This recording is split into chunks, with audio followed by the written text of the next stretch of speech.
In a world where every sacred word is weighed, protected, and canonized, there exists a book once revered by prophets, quoted in scripture, and preserved by ancient hands. And yet, it was removed, hidden, lost to time, or perhaps deliberately erased. This book is the Book of Enoch. You may have heard whispers of it, a text too wild for tradition, too mystical for the modern pulpit, a book that speaks of giants, of angels that fell from heaven, of a realm between the living and the damned, of watchers who were never meant to be seen. But what if I told you the version of Enoch we have today isn't even the full story?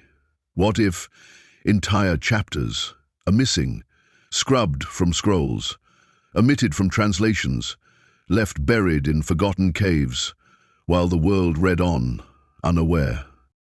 And these chapters weren't minor, they weren't footnotes or filler. Some believe they held the keys to ancient prophecies, divine hierarchies, even secrets Jesus himself may have alluded to, but never fully explained. Why were they removed? Who took them out? And who had the power to decide what stayed and what was lost? Tonight, we follow the thread through time, from the deserts of Qumran to the catacombs of suppressed knowledge. Through fragments, clues, and forbidden echoes, we will uncover what the Book of Enoch still dares to hide. Because sometimes the greatest truths are not found in what's written, but in what was erased. Before we search for what was lost, we must first understand what was left behind. The Book of Enoch is one of the most mysterious and controversial ancient texts ever discovered, not included in most modern Bibles, yet once cherished by early Christians. Enoch, the man, appears briefly in Genesis, a descendant of Adam, the great-grandfather of Noah, and in just one haunting verse, Scripture says, "Enoch walked with God, and then he was no more, for God took him." No death, no grave, just a man taken into heaven. But what happened during that walk with God, that is what the Book of Enoch dares to reveal. Known formally as 1 Enoch, this ancient work is divided into 5 major sections. The Book of the Watchers, where angels descend to earth and breed giants with women. The Book of Parables, revealing visions of judgment, messianic prophecies, and the fate of the wicked. The Astronomical Book, a cosmic calendar detailing the motion of the sun, moon, and stars with astonishing precision. The Dream Visions, symbolic and apocalyptic dreams tracing the spiritual history of the world. The Epistle of Enoch, his final warnings before the flood. Altogether, the Book of Enoch reads like prophecy, science, myth, and divine revelation, woven together in a style far ahead of its time.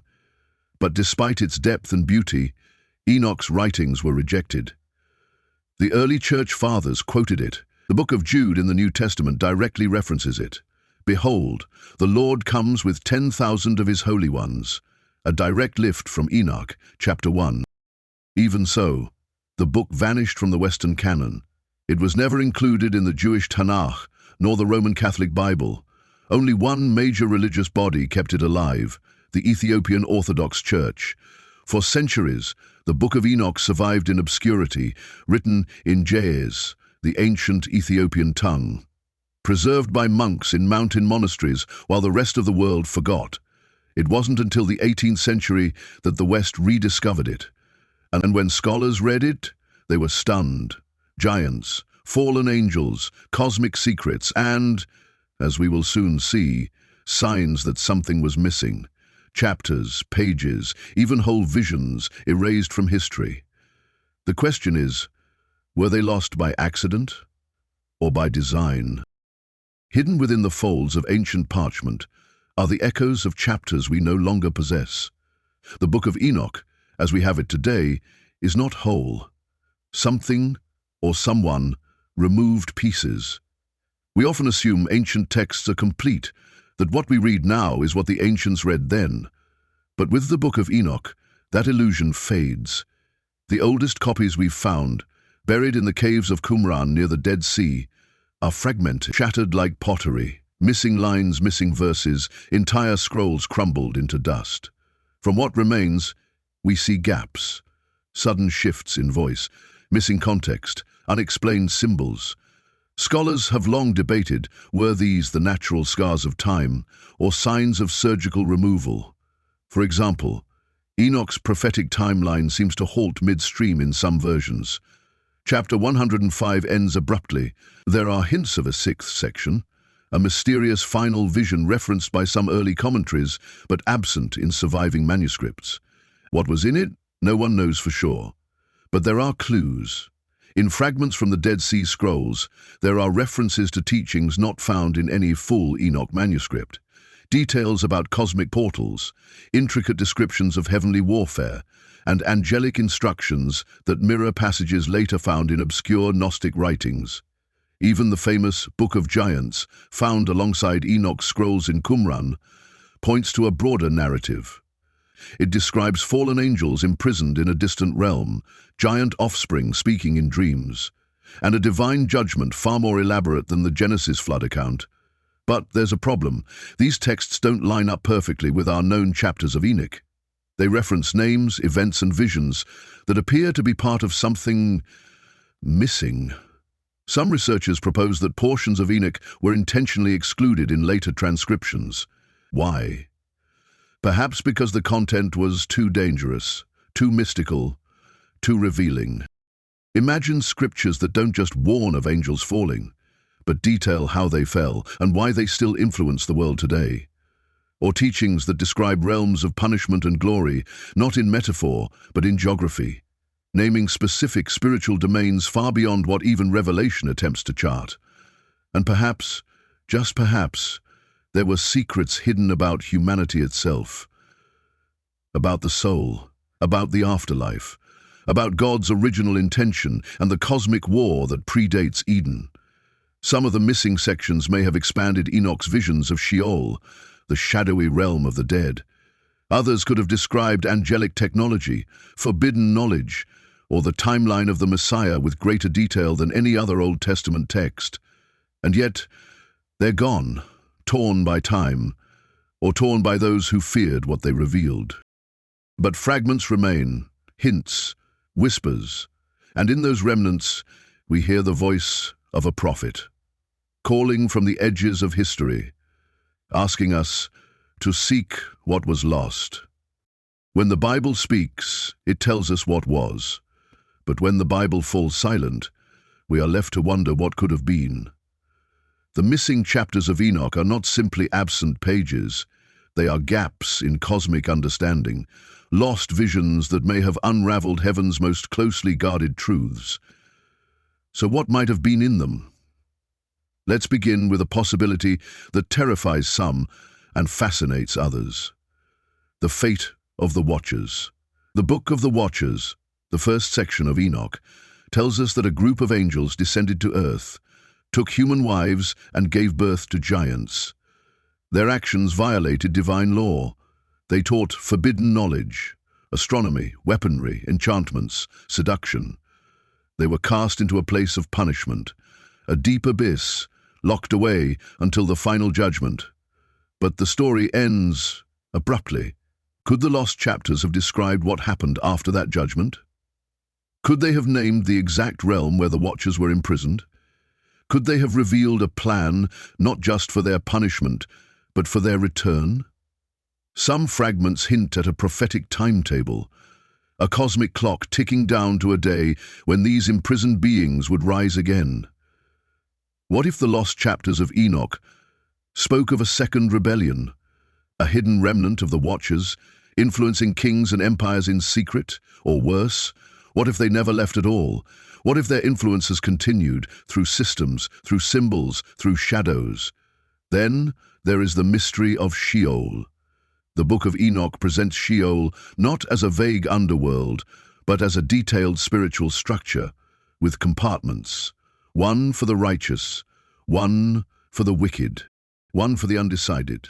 What if the missing texts further detailed these realms, named the angels who guard them, described how the souls are weighed, judged, or even released? Some scholars believe Enoch's lost visions may have expanded on the layout of heaven itself, with multiple levels, each inhabited by different orders of angels. Could it be that the idea of 7 heavens, or 10 floors of glory, found in later mystical Judaism and early Christian mysticism, originated in the erased visions of Enoch? And then there is the possibility that shakes the very core of doctrine. What if Enoch was shown a vision of the Messiah, long before the Gospels?